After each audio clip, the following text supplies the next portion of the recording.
You've been grabbing ice cream bars out of the freezer your whole life without knowing that half of them aren't actually ice cream. The FDA has a legal definition for what qualifies as ice cream, and a surprising number of the most iconic bars in that freezer case don't come close to meeting it. Subscribe and let's find out what's really on that stick.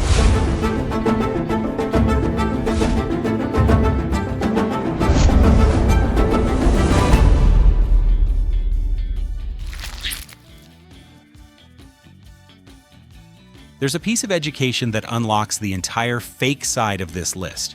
The FDA requires real ice cream to contain at least 10% milk fat.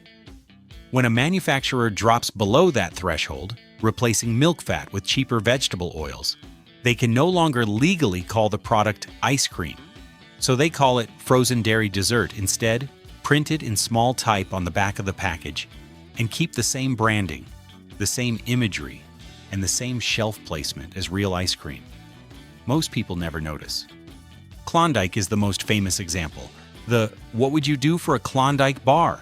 campaign is one of the most successful in advertising history, and for decades, it sold Americans on the idea that these bars were worth doing embarrassing things for.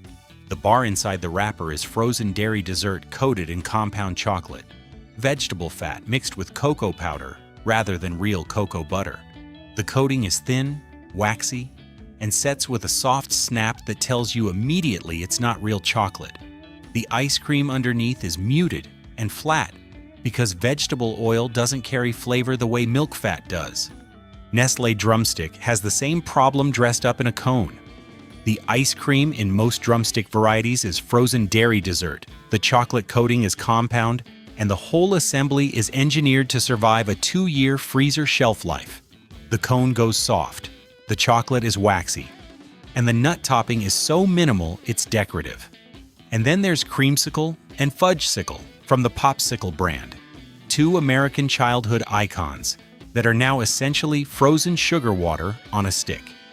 Fudgesicles are built on a base of water, corn syrup, and a modest amount of cocoa with minimal dairy, and Creamsicles swap real vanilla ice cream for a non-dairy frozen confection with artificial orange flavor. None of these bars are illegal. None of them are lying outright. They're just not ice cream, and they've been coasting on that assumption for decades. Good humor invented the ice cream bar. In 1920, Harry Burt Sr. put vanilla ice cream on a stick, sent white uniformed vendors through suburban neighborhoods in refrigerated trucks, and created one of the most beloved food delivery systems in American history. The Good Humor Man was a genuine cultural institution, clean, cheerful, and selling something that was actually made with real cream and real ingredients, because that's all anyone knew how to make in 1920. What's left of Good Humor today is a brand name owned by Unilever sitting on top of products that have almost nothing to do with that origin story. The Strawberry Shortcake Bar, reportedly America's favorite Good Humor product, is built on artificial strawberry flavor, artificial color, and a cake crumble coating that has no meaningful relationship to real shortcake. The ice cream base is frozen dairy dessert.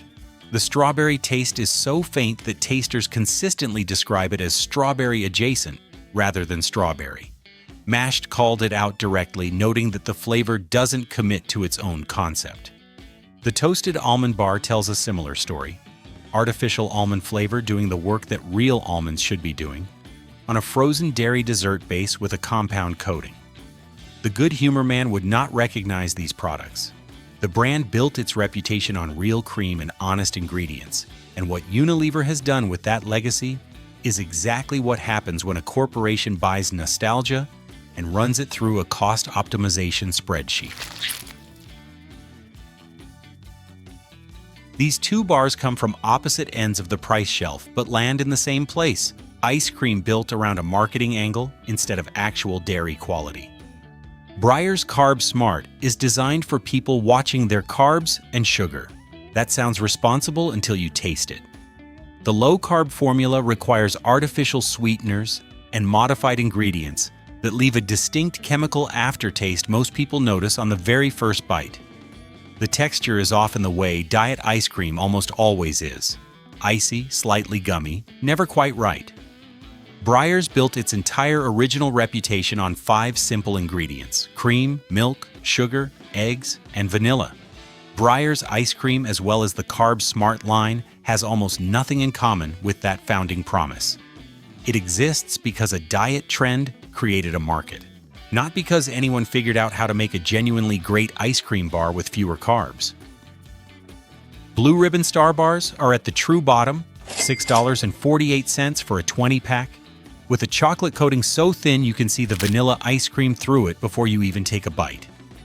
These arrive already cracking in the wrapper, built to fill a freezer at volume and nothing more.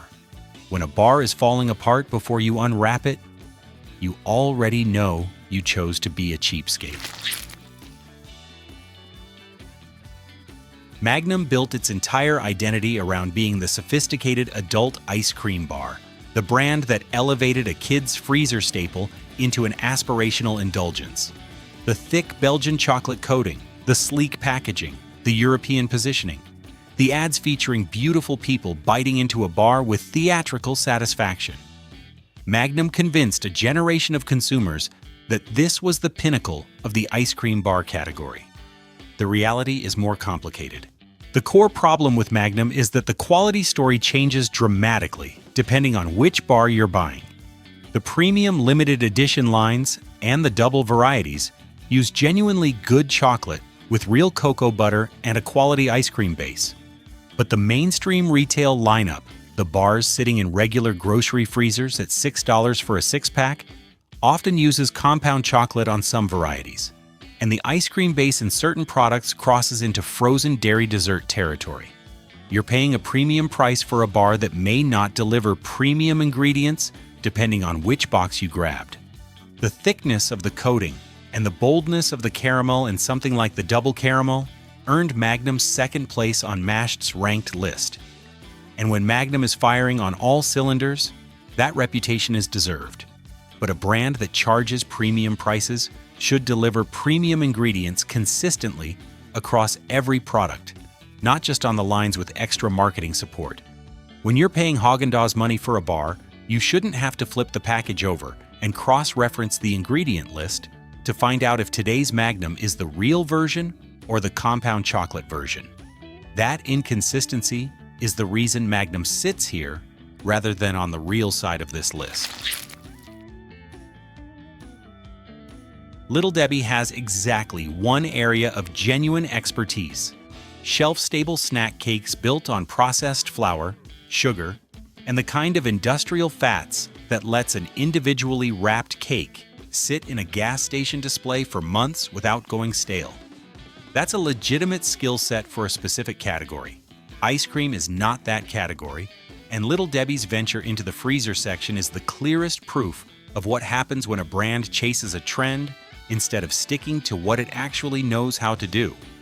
The Nutty Bar's ice cream are supposedly inspired by the beloved Nutty Buddy wafer bar, peanut butter ice cream with crunchy pieces in a chocolate coating. The concept sounds promising. The execution is a case study in how not to make an ice cream bar. The peanut butter flavor is so faint that in blind tastings most people can barely identify it. The coating is thin and breaks immediately. The ice cream base is built for cost rather than dairy quality. For $5 for 4 bars, you're paying for nostalgia and brand recognition, not for anything real inside the wrapper.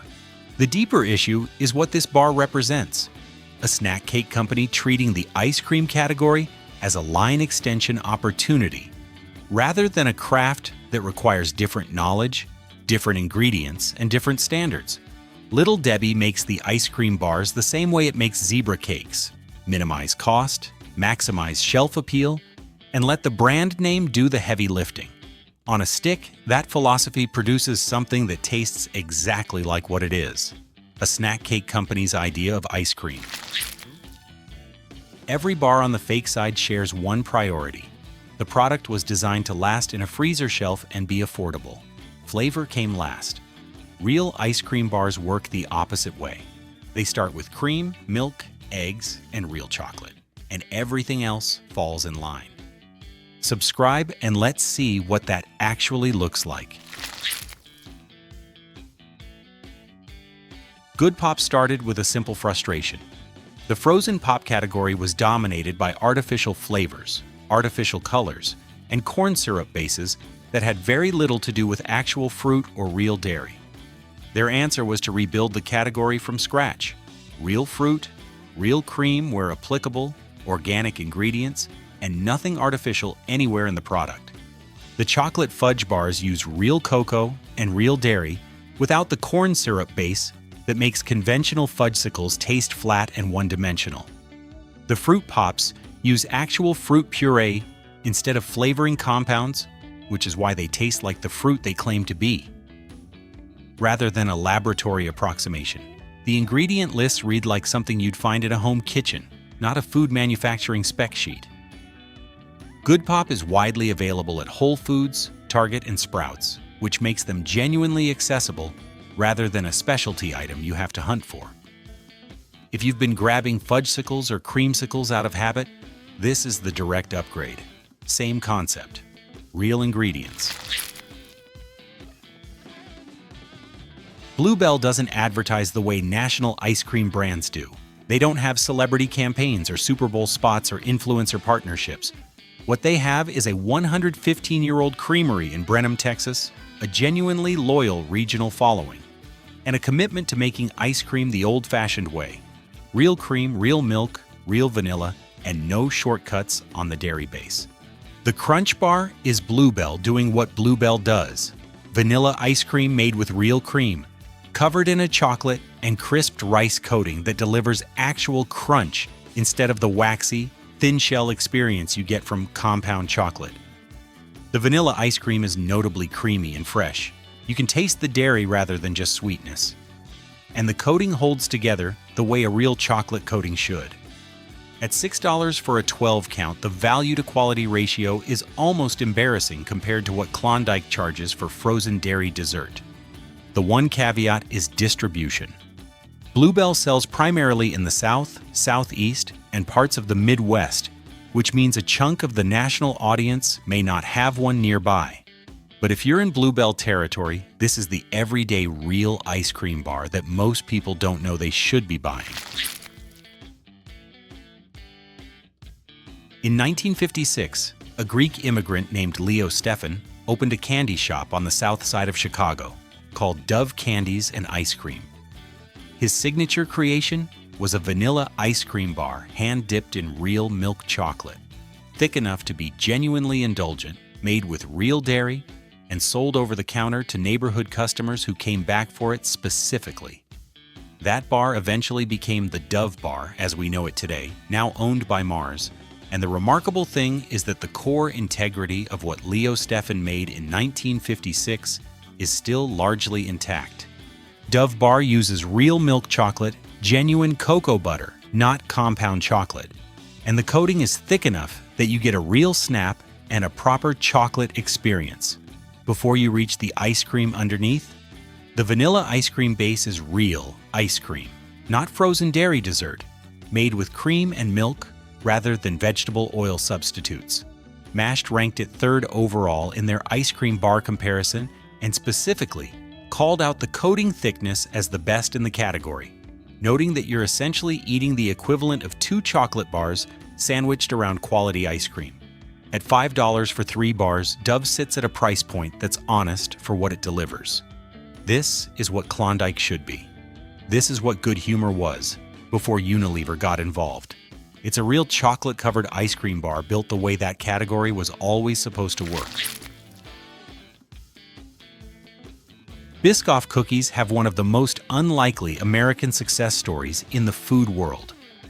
A Belgian speculoos cookie, popularized in the United States almost entirely because Delta Airlines served them on domestic flights, became such a cult obsession that Lotus Biscoff eventually built an entire product ecosystem around it.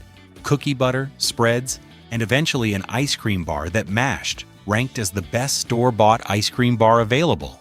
The construction is genuinely impressive.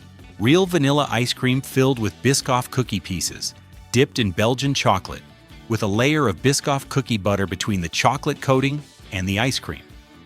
Belgian chocolate means real cocoa butter, not compound, not vegetable fat, and cocoa powder. The cookie butter layer adds a caramelized, spiced dimension that you don't find anywhere else in the freezer case. The flavor is specific and distinctive rather than generic and sweet, which is the mark of a bar built around real ingredients with a clear point of view. At $4.50 for 3 bars, it's also one of the better values on the real side of this list. The cookie butter story, the Belgian chocolate sourcing, and the flavor payoff give this bar a narrative as interesting as its taste, which is exactly what great food is supposed to do. Haagen-Dazs was founded in 1961 by Ruben Mattis in the Bronx, who chose a made-up Danish-sounding name because he wanted the product to feel like it came from a place that valued quality and craftsmanship. The name means nothing in any language, but the ice cream it went on was completely real. Just cream, milk, sugar, egg yolks, and vanilla, made in small batches without stabilizers, emulsifiers, or any of the industrial shortcuts that define the fake side of this list. The vanilla milk chocolate almond bar is that founding philosophy on a stick. The ice cream is the same clean 5-ingredient base as the pints, dense, rich, and dairy-forward in a way that reminds you what ice cream is supposed to taste like before anyone started replacing milk fat with vegetable oil. The chocolate coating is real milk chocolate made with cocoa butter, and the almonds are real and generous rather than the token decoration you get on a drumstick. Cream, chocolate, almonds.